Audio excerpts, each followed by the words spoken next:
There are moments in life that do not come with warning. They do not arrive with thunder or lightning. They arrive with silence.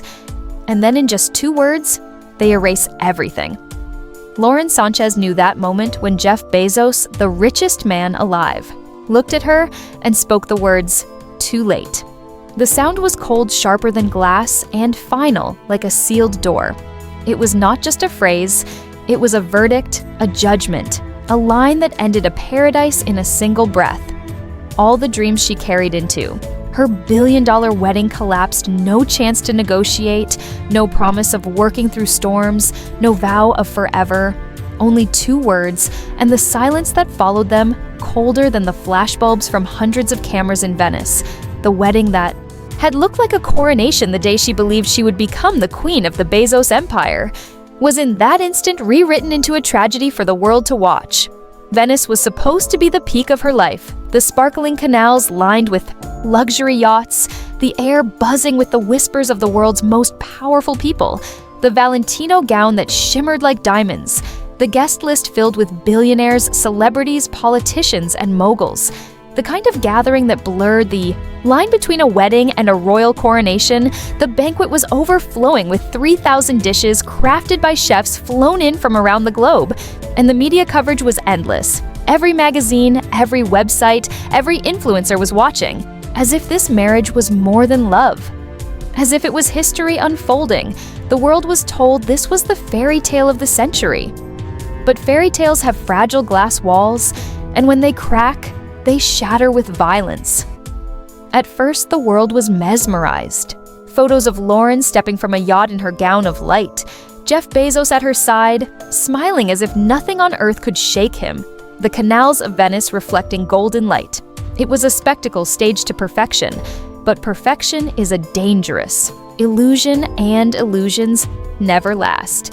It took only days for admiration to curdle into mockery. The wedding photos that had once flooded covers of magazines were suddenly dissected like evidence on a crime scene. Influencers who had once praised the grandeur turned sarcastic. The internet asked if this was really love or a multi-million-dollar advertising campaign, and on platforms like TikTok, videos went viral, mocking the contrast between luxury and the whispers of a $5 billion divorce. On Twitter, hashtags exploded. Lauren loses Big Bezos, snaps, Reddit threads, multiplied with titles like Queen for a Day Ghost. The next, and in the space of weeks, the dream became a nightmare. The most painful twist for Lauren was that she had dreamed of this her entire life from her early days as a television personality. She imagined the moment she would step into a world where every flash of a camera belonged to her. And in Venice, she thought she had finally done it.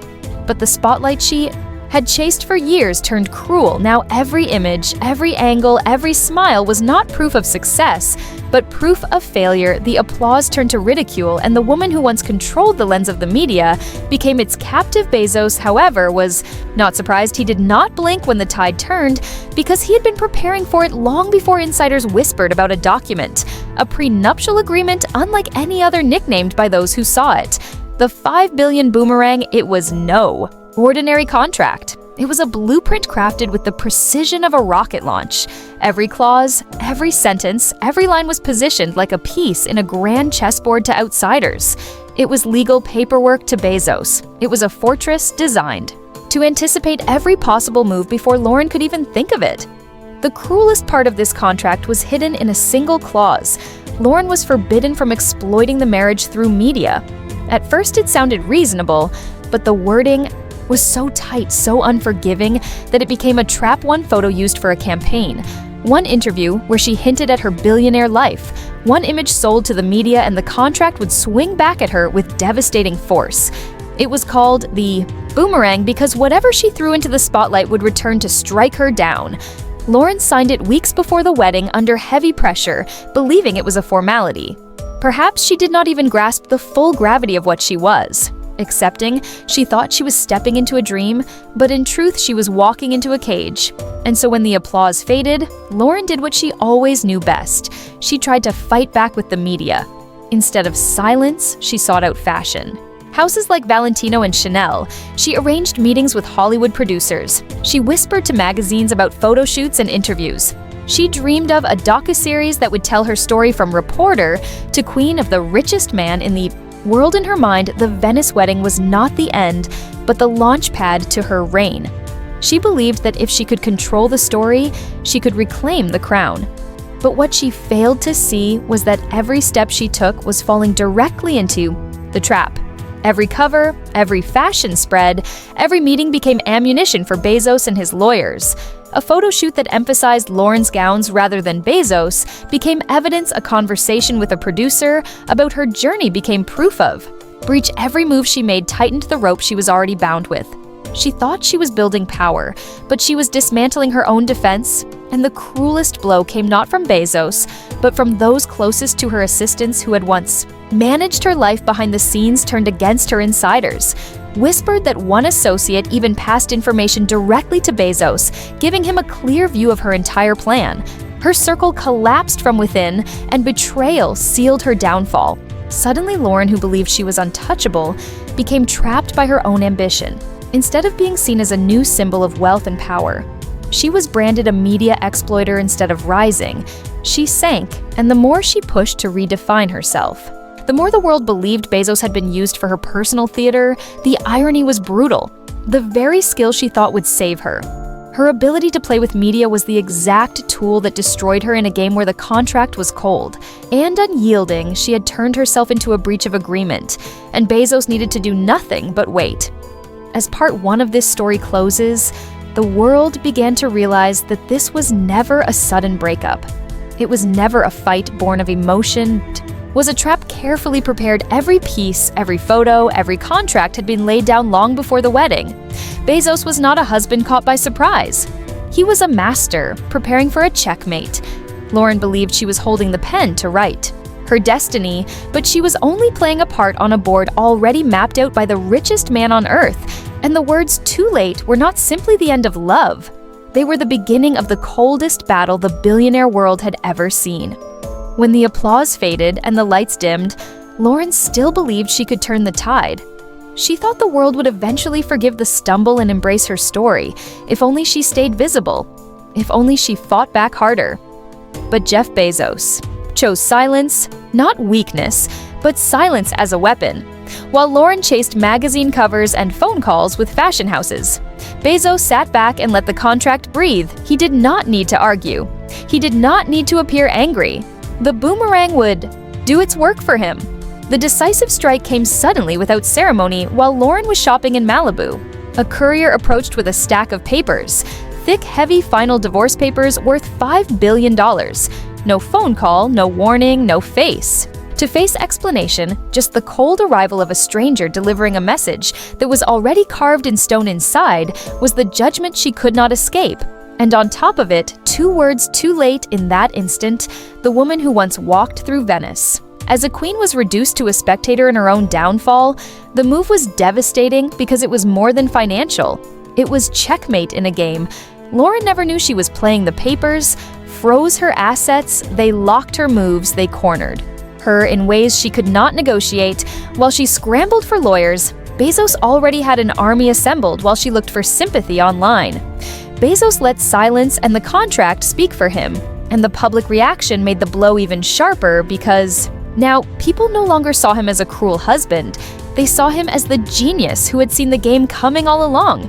Lauren hoped her friends would rally. She waited for the celebrities who danced with her in Venice to post messages of support. She thought influencers who had flooded their feeds with her wedding images would speak on her behalf. But what she got was silence. Oprah, once rumored to be her media ally, never said a word. Posts vanished from Instagram. Influencers deleted photos. Magazines moved on as if the wedding had never happened. The same people who had once cheered her on the dance floor now acted like they had never known her. Silence spread faster than any words, and that silence became a second judgment. Then came the public humiliation. Social media does not forgive and does not forget. Hashtags soared. Lauren loses big, Bezos breaks free. TikTok stitched her wedding photos against courtroom memes. One side glamour, the other side a caption, 5 billion lawsuit. Reddit threads multiplied, mocking her rise and fall. The same audience that had once applauded now turned her story into entertainment. Each post, each meme, each sarcastic headline pushed her further from the throne she had once claimed. Twitter became the gallery of her downfall, and the comments were the laughter of millions in desperation. Lauren reached out to the best publicists in Hollywood. She wanted a strategy, a reinvention, a way to flip the narrative, but the response was merciless. Too late, the words followed her again. The industry would not fight a losing war. The rejection cut deeper than the divorce papers because it told her there was no path back, no way to reclaim the crown she had dreamed of.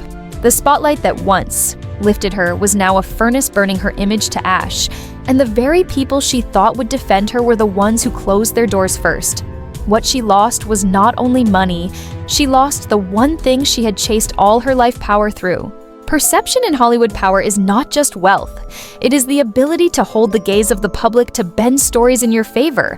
And for Lauren, that power vanished in weeks. No more cameras waiting outside lax, no more tabloids spinning her image, no more applause. Instead, she was erased from the narrative as if she had never existed. She became not a queen, but a cautionary tale whispered in boardrooms and laughed about on forums for Jeff Bezos. This was not personal rage. This was strategy. He had built his empire on precision and control, and he carried those same weapons into his marriage. Insiders revealed he had spent months quietly moving assets, setting up shell companies, preparing legal roadmaps, while the world only saw a man. Smiling beside his new wife, he was calculating behind the curtain. Every move was drawn like pieces on a chessboard. And when the moment came, he activated his weapon with surgical timing. No emotion, no spectacle, just execution. And that is what made it chilling, because in this game, the real ruthlessness was not the $5 billion settlement for Bezos. That was pocket change. The real ruthlessness was the delivery. The way he let silence, the law, and the public do the work for him. He did not argue. He did not defend. He simply stood back and let Lauren become the architect of her own collapse. He built the fortress, she walked into it, and when the trap closed, he said only 2 words too late. The fall was complete. Not because Lauren lacked ambition, but because ambition in Bezos' world is not enough. She believed she could use a marriage to rewrite her story. But she underestimated the man she married. Jeff Bezos does not enter games. He has not already mapped. He does not play battles. He cannot win, and in this marriage, every smile, every vow, every clause was already a step toward an inevitable ending. As weeks passed, the silence grew heavier. No more Lauren on covers, no more Lauren in headlines. The woman who had craved attention for decades was erased without a trace. It was as if the media itself conspired to bury her, and yet Bezos remained unchanged, calm, silent, moving forward. Untouched, the contrast was brutal. One vanished, one endured, the victor standing tall without needing to raise his voice, the loser fading without even a fight. And so the Venice wedding that began as the greatest celebration of the year transformed into a public trap. It looked like a love story. It was really a chess game. The applause was real, but so was the calculation, and when the world finally saw the truth, it was too late to change anything. Lauren was off the board, her chapter closed. The pawn removed and the game reset, with Bezos still in control. The question now is not about her. The question is about him. What comes next for a man who staged a wedding as a trap? Was this only the warm-up to something larger? Is he moving toward greater power? Is there a rival waiting in the shadows? Is fame itself his weapon, or just a distraction? This is no longer the story of a failed marriage. It is the opening act of a bigger war. A war where money is not the only currency, but reputation, influence, and control. And if Venice was the stage for the first move, the world has only seen the beginning, because in the end, this was never a love story. It was a calculation. And the words "too late" were not just the end of one marriage, they were the signal that Jeff Bezos had played the perfect trap and that the billionaire war is only just beginning. At the end of the day, Hollywood isn't just about glamour and red carpets. It's about power, secrets, and the scandals that often stay hidden until the truth forces its way into the spotlight. Whether it's courtroom drama, relationship, chaos, or behind-the-scenes deals, one thing is certain: the story never ends here, And as always, we'll be watching, digging, and uncovering the pieces others try to keep buried.